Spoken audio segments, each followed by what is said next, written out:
The University of Mississippi is well known for all sorts of things, but this one thing that seemingly no one wanted managed to outlast the Confederacy.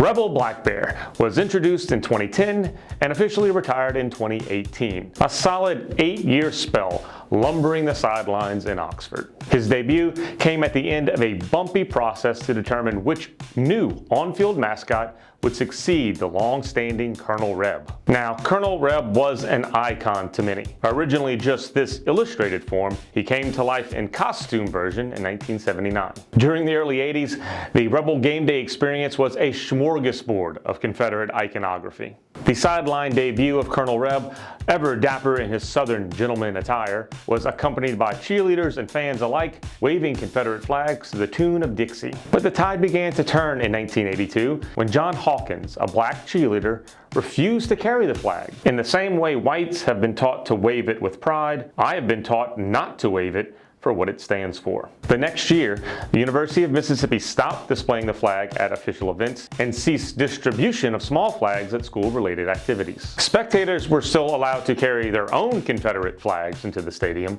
but in 1997, then head coach Tommy Tuberville, yes, that Tommy Tuberville, asked students and fans to discontinue the practice. 6 years later, concerned about the perception the public still may have about the Old South character, university leadership removed Colonel Reb from the sidelines. No more flags, no more Colonel Reb. What followed would be an identity crisis that rivals many of the characters in Season 3 of The White Lotus. In an attempt to find a timely replacement, the administration held a contest to design a new mascot. The athletic department chose these two finalists, but when turnout for the final vote proved to be abysmal, they scrapped it altogether. It wouldn't be until 2010 that an earnest endeavor to select a new mascot would resume. While there was a concerted effort to make it Admiral Akbar, a student committee ultimately landed on Rebel Black Bear. But for some, the sting of abandoning Colonel Reb was still there. The Colonel Reb Foundation still contends he is the only true mascot. They offer up their own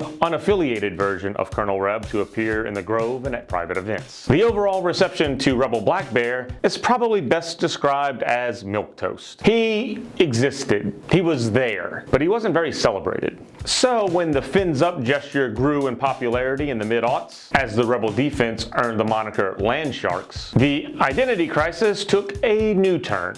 By the fall of 2018, Tony the Land Shark would officially replace Rebel Black Bear as the official on-field mascot of the university's athletic teams. The enthusiasm for him would also be short-lived. He hasn't made an appearance since 2021. The carousel of mascots is even leaving university students confused about who or what they are. This question of identity isn't too unlike Mississippi itself. During his first inaugural address, Governor Tate Reeves said this: "Governing is about coming together. Here is my promise. This will be an administration for all Mississippi. For period, all period, Mississippi."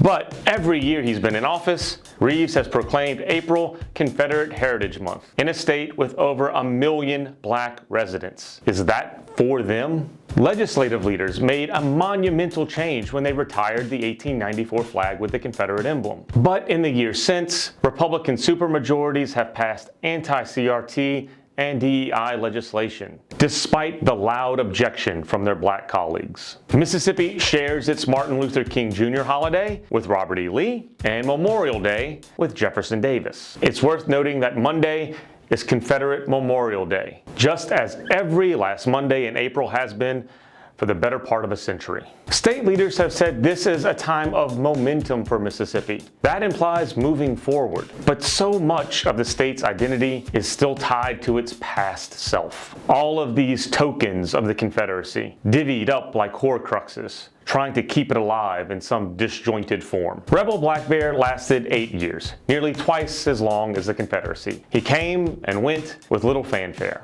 But he represents an institution that is consciously trying to align its identity with the 21st century, not the 19th. Maybe one day Mississippi, its governors, and its legislative leaders will follow suit.